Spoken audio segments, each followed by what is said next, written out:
नमस्ते बच्चों, MJC learning में आप सबका स्वागत है। आज हम कक्षा 12वीं के सुनो किशोरी नामक पाठ का अध्ययन करेंगे, जिसकी लेखिका आशा रानी बोहरा जी हैं। भाग 1 में हम लेखिका का जीवन परिचय, पाठ परिचय व किशोरावस्था का अध्ययन किए थे।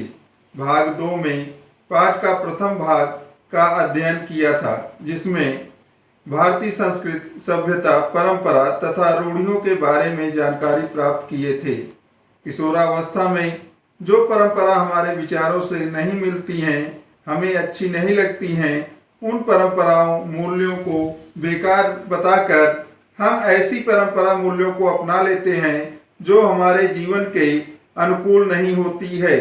ऐसे मूल्यों को अपनाने का मुख्य 2 कारण है।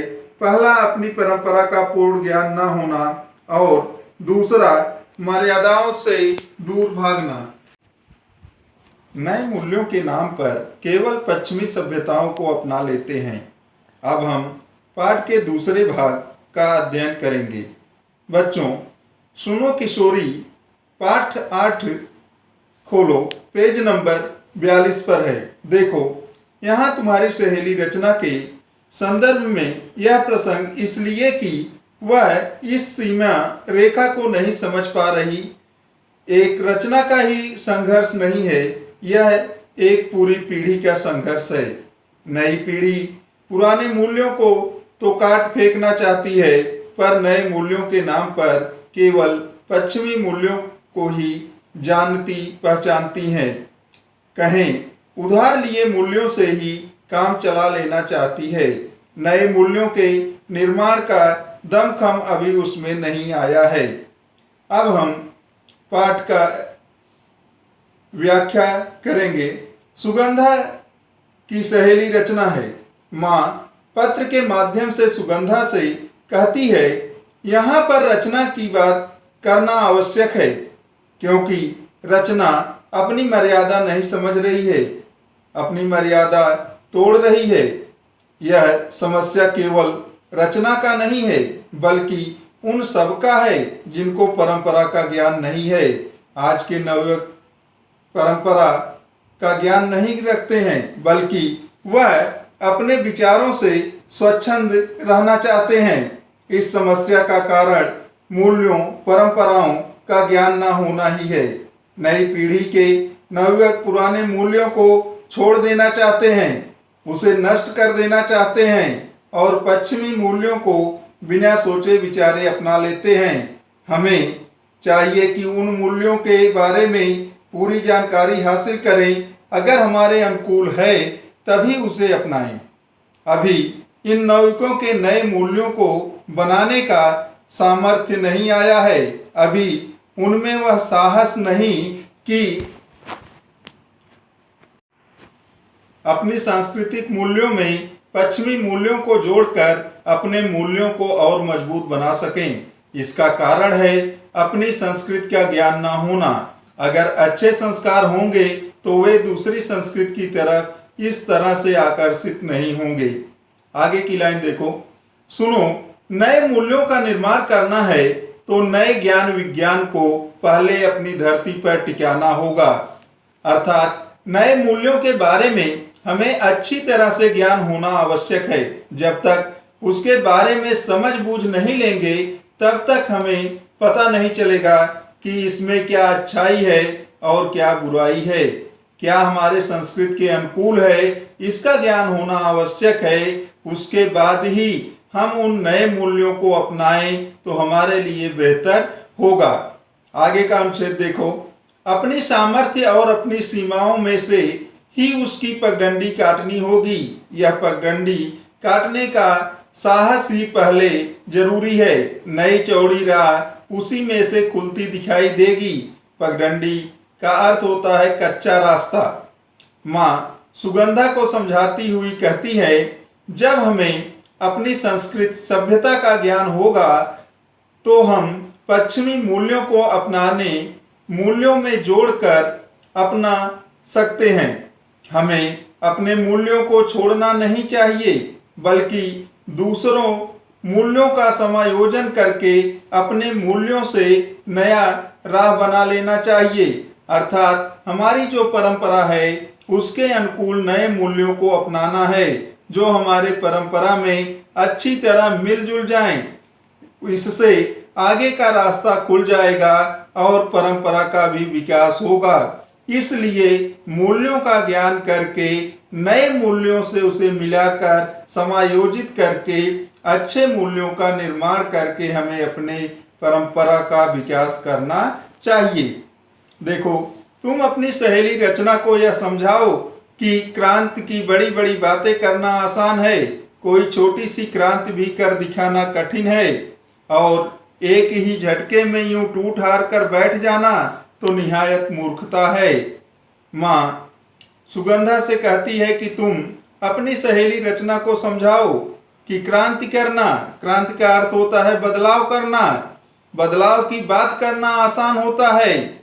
लोग कहते हैं कि हम क्रांति के द्वारा यह काम कर सकते हैं, लेकिन वास्तविक जमीन पर बदलाव करना बहुत कठिन है। छोटा सा भी बदलाव करना बहुत कठिन होता है। इच्छाएं पूरी न होने पर हमें हार मानकर उसे छोड़ नहीं देना चाहिए, बल्कि अंत तक प्रयासरत रहना चाहिए। हार कर बैठ जाना मूर्खता है। प्रयत्न करने पर कोई न कोई रास्ता अवश्य निकलता है। आगे की लाइन देखो। फिर अभी तो वह प्रथम वर्ष के पूर्वार्ध में है, अभी उसे ऐसा कोई कदम नहीं उठाना चाहिए। जरूरी हो तो सोच समझ कर वे अपनी दोस्ती को आगे बढ़ा सकते हैं। माँ सुगंधा से कहती है कि रचना की उम्र भी अभी कम है, वह अपने कोर्स के प्रथम वर्ष के आधे भाग में ही है, अर्थात पहला साल भी पूरा नहीं हुआ है। अभी 2 से 2.5 साल और यहाँ पर पढ़ाई करना है। प्रेम प्रसंग या शादी के बारे में कोई निर्णय नहीं लेना चाहिए। अभी पढ़ाई का समय है, उस पर ध्यान देने की आवश्यकता है। अगर जरूरी लगता है तो सोच समझकर अपने संस्कारों को ध्यान में रखते हुए अपनी दोस्ती को आगे बढ़ाते रहना चाहिए, लेकिन जीवन भर के लिए एक दूसरे का बन जाना अभी सही नहीं है। कॉलेज जीवन को पूरी अवधि में वे निकट मित्रों की तरह रहकर एक दूसरे को देखें, जाने, जांचे परखे शब्द युग में है।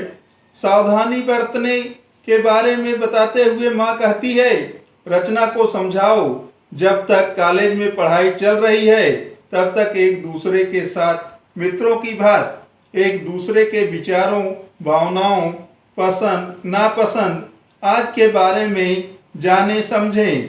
आगे की पंक्तियां देखो। एक दूसरे की राह का रोड़ा नहीं, प्रेरणा और ताकत बनकर परस्पर विकास का सहभागी बने। राह में जो रोड़ा बनना मुहावरा है, जिसका अर्थ होता है विकास में बाधा उत्पन्न करना। अर्थात रचना को पढ़ाई पूरे होने तक इंतजार करना चाहिए।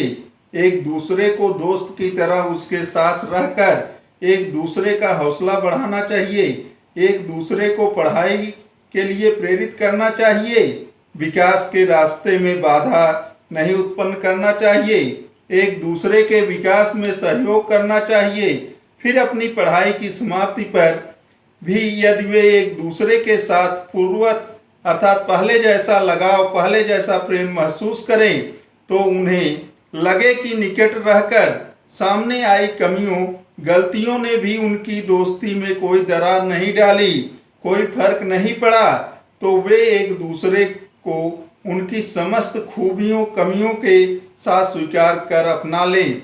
उस स्थिति में की गई यह कथित क्रांति न कठिन होगी न असफल। माँ सुनंदा से कहती है, रचना को समझाओ, अगर पढ़ाई समाप्त करने के बाद लगभग 3 साल के बाद भी एक दूसरे से पहले जैसा प्रेम बना रहता है, उनमें किसी प्रकार की कमियां नहीं आई और उन्हें ऐसा लगा है कि साथ रहकर एक दूसरे के सामने आई उनकी गलतियां, अच्छाइयां, उनके रहन सहन, आज उनके मन में एक दूसरे के प्रति सम्मान है, कभी अनबन नहीं हुई, पहले जैसा आकर्षण प्रेम बना रहा, तो अवश्य दोनों को एक साथ जीवन बिताना चाहिए, एक दूसरे का हो जाना चाहिए। ऐसी परिस्थिति में एक दूसरों को परख लेंगे, एक दूसरे को समझ लेंगे, फिर अगर शादी करते हैं तो कभी असफल नहीं होंगे और हर कार्य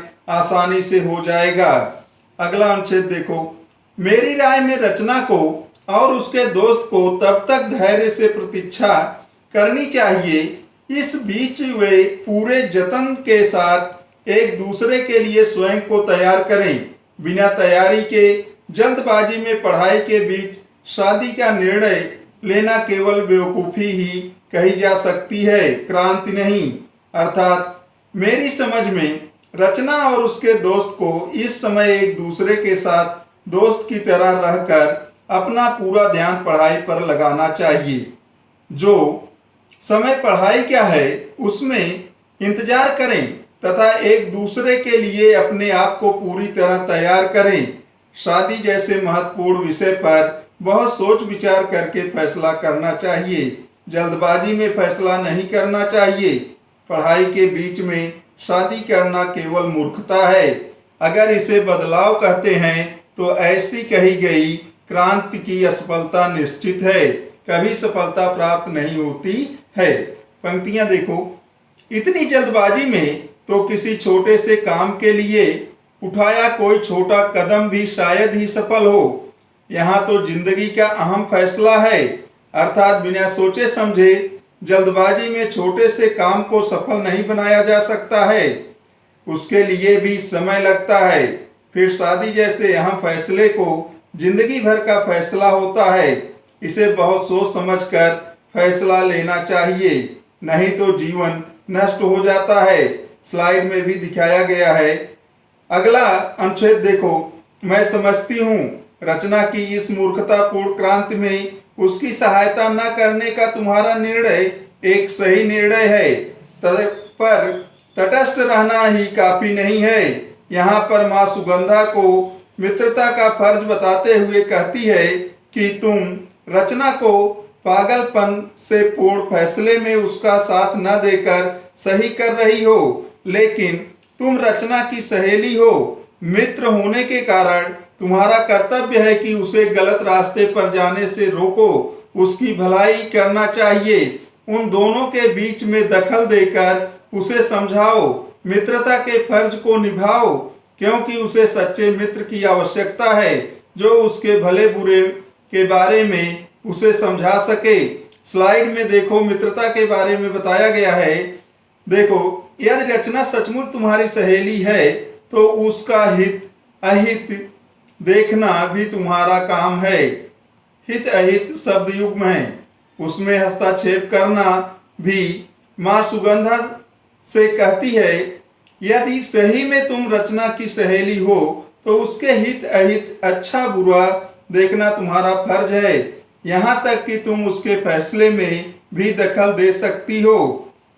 अगला अनुच्छेद देखो। पर रचना को इसके लिए दोष देने व उसकी भर्त्सना करने से भी बात नहीं बनेगी, बिगड़ जरूर सकती है। हो सकता है कथित प्यार के जुनून में इसका उल्टा असर हो और वह तुम्हारी बात का बुरा मानकर तुमसे कन्नी काटने लगे। इसलिए संभल कर बात करनी होगी, सूझबूझ से बात संभालनी होगी।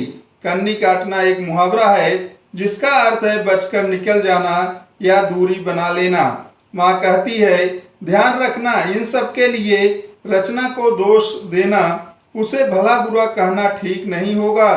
उसे समझाने की कोशिश करना, नहीं तो वह तुमसे दूर रहने लगेगी, अपने दिल की बात तुम्हें नहीं बताएगी।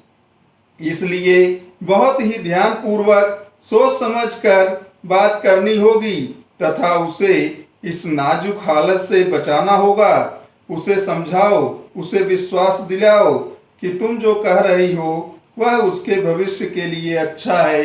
यही एक दोस्त का कर्तव्य होता है। ऊपर स्लाइड में मुहावरे दिए गए हैं, उसका अर्थ दिया गया है, उसको देखो। इस तरह से आज का यह वीडियो यहीं पर समाप्त होता है। धन्यवाद।